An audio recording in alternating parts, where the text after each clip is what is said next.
Hi everyone, my name is Karen and I've decided to put together this little presentation to try to help anyone struggling with being bullied or abused.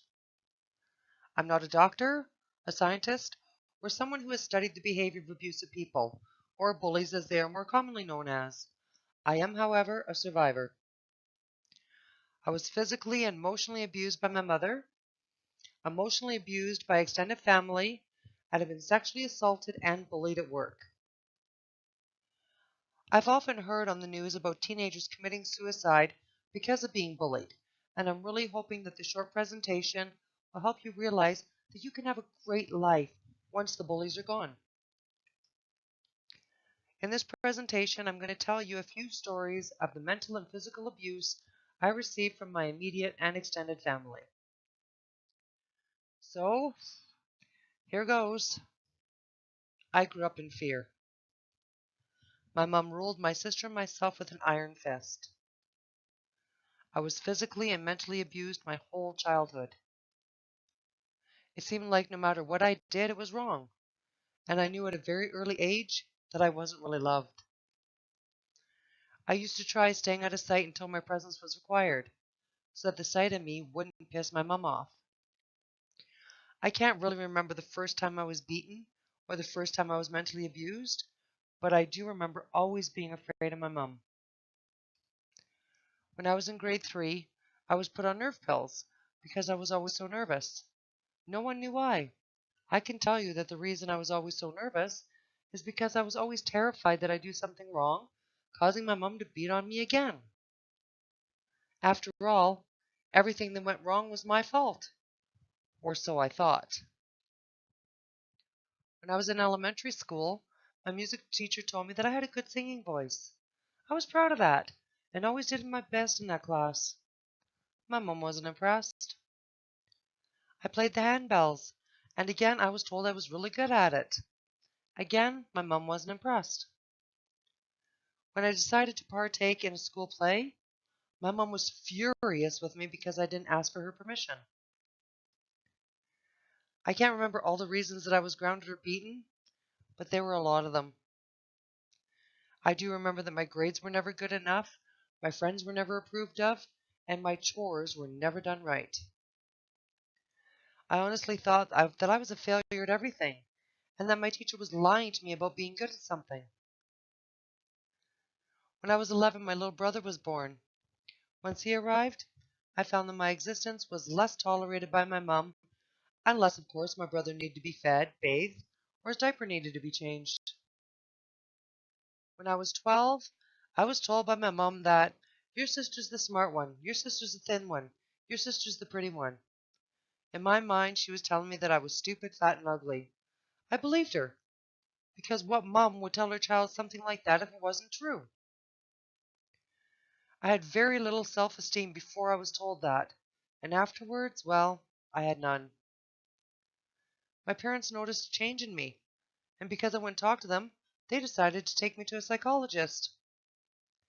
Well, I refused to talk to him because I knew that whatever I told him, he would tell my parents, and that scared me a lot. I felt that once my mom knew that I had told someone that the abuse was the reason for my drastic personality change, I would receive yet another beating. However, she would wait until the next day when my dad had gone to work before she did it. I fell down the stairs and hurt my back. My mom figured I was lying. I watched my mom beat on my 9-month-old niece's butt because she moved while my mom was changing her diaper. I didn't say anything because I didn't want to get it next. By the time I was 15, I had been beaten many times, but the two worst ones had not yet happened. One beautiful June day, I had my bedroom window open while I was cleaning my room. My parents were having an argument, and I mistakenly went out to the kitchen to get something. I can't remember what it was. I was told to get back in my room, close the door, and clean my room. When I got back to my room, I gave the door a light tap to close it, and the breeze caught the door and slammed it. Oops. My dad came running into my room, mad as mad could be that I slammed the door. I tried to tell him that the wind caught the door and slammed it, but he didn't believe me and proceeded to beat on me with his fists. I was used to getting this from my mom, but this was the first time my dad had ever beaten me, and thankfully it was the last. Later that summer, I met a guy and we started dating. At first, I didn't tell my mom because I didn't want to give her more reasons to beat on me. A few months later, one morning before school, I got up early and did my laundry as I needed some clean clothes for school pictures that afternoon. That day when I got home for lunch, I wasn't even in the door a minute when my mom came at me, beating on me with her fists, accusing me of putting my jeans in the dryer just to make them tight. I'd had enough of being beaten all the time, and I hit her back. Big mistake, because my grandmother was there and held my arms behind my back so that my mom could finish beating me. I felt like I had no one I could turn to. I had no self-esteem because of the mental and physical abuse. I always feared going home because I never knew if my mom was in a good or bad mood. As a way to cope with the abuse, I shut my emotions off. I wouldn't cry for any reason. I'd just laugh at whatever was going on. This was very inappropriate at times. I decided to get a part-time job so I could have my own money. One day after getting my paycheck, I went shopping for clothes. But when I got home, my mom was furious that I bought clothes without her permission. Once again, I was punished. I wasn't even allowed to cash my own paychecks unless my mom was with me.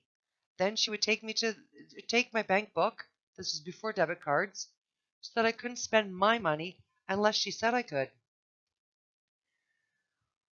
One evening my boyfriend came over and asked if I wanted to go listen to some music. I asked Mom if I could go, and she said, "You better be home by 10, and you know I have a powerful right." Yeah, I knew that all too well. But then something happened, something that I never thought I would hear. My boyfriend came to my defense. He looked at my mom and said, "Yeah, I have a powerful right too." I honestly think that was the first time in my life that anyone was able to shut my mom up and make her think twice before using her fists on me. I was never hit again by her because of my boyfriend. I quit school and moved in with my boyfriend before I turned 16. I had no desire to go to school because I felt like I wasn't smart enough. Just after I turned 16, I found out that I was pregnant. Whoops. When my mom found out, she came down to the mall where I was working and was yelling at me in front of the customers, telling me that I was getting an abortion. She was even more pissed off when I told her that I was too far along for one. At the age of 19, my grandfather told me that my parents should have bought a dog instead of having me. Geez, thanks, Grandpa. I never felt any love from them. I just existed. To prove this, when my sister turned 19, our grandparents bought her a car. When I turned 19, I got a t-shirt. June 4th, 1987 was the worst day of my life. My son David, my second child, could not be found anywhere. I called the police and there was a massive search for him. I was afraid to tell my mom about David missing because I figured she would make some nasty remark about my parenting skills. When I finally got the nerve to call, she wasn't home. So I told my dad that my little boy was missing. The next day he was finally found at the bottom of an old abandoned well. He drowned. Our family was devastated. My sweet little boy was gone, and my little girl, who was 4 at the time, just sat looking at his picture. She knew he was gone, but didn't fully understand why he was gone. A couple of days after his funeral, my sister-in-law told me she was sorry David died, but she was glad it wasn't one of her kids. I could understand her feeling like that, but it hurt to have someone say it. 20 days after David died, I had another baby boy. Because I wanted some time alone with him, I requested that everyone wait until the day after I had him before they came up to see him. My mom refused to come up at all, because I was being selfish. A few months later, the same sister-in-law who was glad her kids didn't die said to me, "Looks like I have the blonde-haired, blue-eyed boy now." I couldn't believe someone would be so cruel. When my youngest was 3, we were over at my parents' house for dinner. My son grabbed a 2x4 that was beside the back door and hit the window with it. The window didn't break, but my mom grabbed the wood out of his hands and hit him across the bum with it. I left very soon after.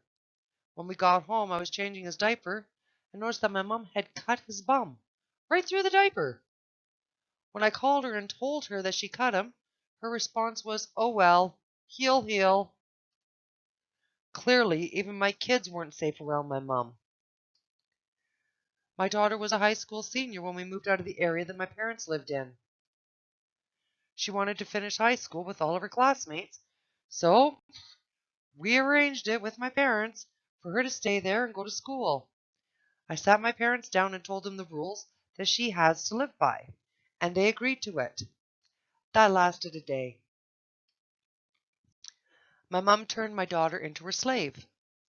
She was only allowed to go out with her friends one weekday and one day on the weekend. They also tried to stop her from using the truck we told her she could use, and made her life miserable. After only 1 week, my daughter was ready to commit suicide. We had her moved out of there and back home within a week. She finished school at home. Thankfully, she was still able to graduate with her classmates.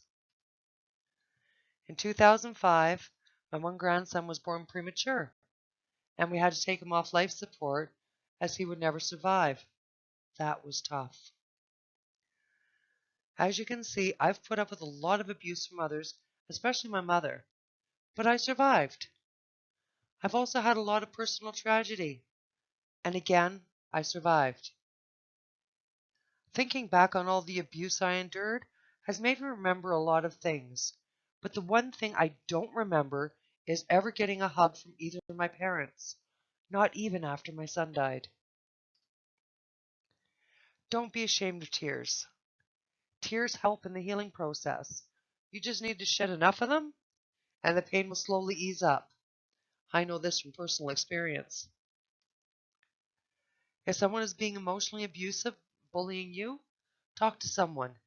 There should be at least one person in your life that you can trust. If you have a great relationship with your parents, tell them what's going on. As hard as it is, don't be afraid to tell someone if you are being abused or bullied. If you have loving parents, they will do whatever they have to do to help you in any horrible situation. If your parents are being physically, mentally, or sexually abusive, talk to a friend, a school counselor, or your friend's parents. Call child services if you have to, and get placed in a foster home. No one has the right to treat you that way. How did I manage to survive? Well, it all started with my boyfriend when he stood up for me. That's when I started to feel like I mattered. After that, every day just got a little bit easier to deal with. I'm telling you these little stories just to show you that you can survive anything. I've had times that I wish my life would hurry up and end, but then I think of all the things in my life that make me happy. That's what gives me my strength to continue on. Some advice from one abused person to another: remove the abusers from your life if you can. If someone at school calls you a bitch, say thank you with a smile and walk away. By doing this, you have just taken some of their power away. If someone tells you that you are fat, stupid, or ugly, just tell them that's your opinion and walk away. I know from personal experience that it's hard to do, but after the first couple of times, it gets easier. Walk with your head held high. This shows confidence even if you don't feel it at that time. Don't listen to the mental abusers. I know that it's hard not to listen to them, especially if they are spreading rumors about you. But just remember, you'll be rid of these kids very soon. Don't show or send anyone any pictures of yourself that would that would embarrass you if they showed up on the internet. Bullies, mental abusers, are power hungry. The more they see that what they are doing, excuse me, or saying bothers you, the more they will continue to bully you. If you are looking for revenge against these bullies, I found the best revenge is to take their power away from them by ignoring them. I did, however, have my own revenge on my mother. I went back to school and graduated. She came to my graduation ceremony, not knowing that I graduated with honors. She looked a bit stunned, and when I returned to the table, I said to her, "Guess I'm not stupid after all." I hope this little presentation has helped you realize that you have the power to go on. All you need to do is find your inner strength and courage. Yes, it's hard, but it's also worthwhile. Know that you are important and you have the right to have a long, happy life. I hope that I've been able to help you realize that you are someone special. And yes, I do know that many of you out there have it a lot worse than what I have given to you today in this presentation. You have the courage. You have the strength. All you have to do is look inside. Find maybe that one person, like I did with my boyfriend, that will make you realize that you are worth it, that you matter. Everyone matters. Don't let anyone take that away from you. And I hope you have a wonderful day.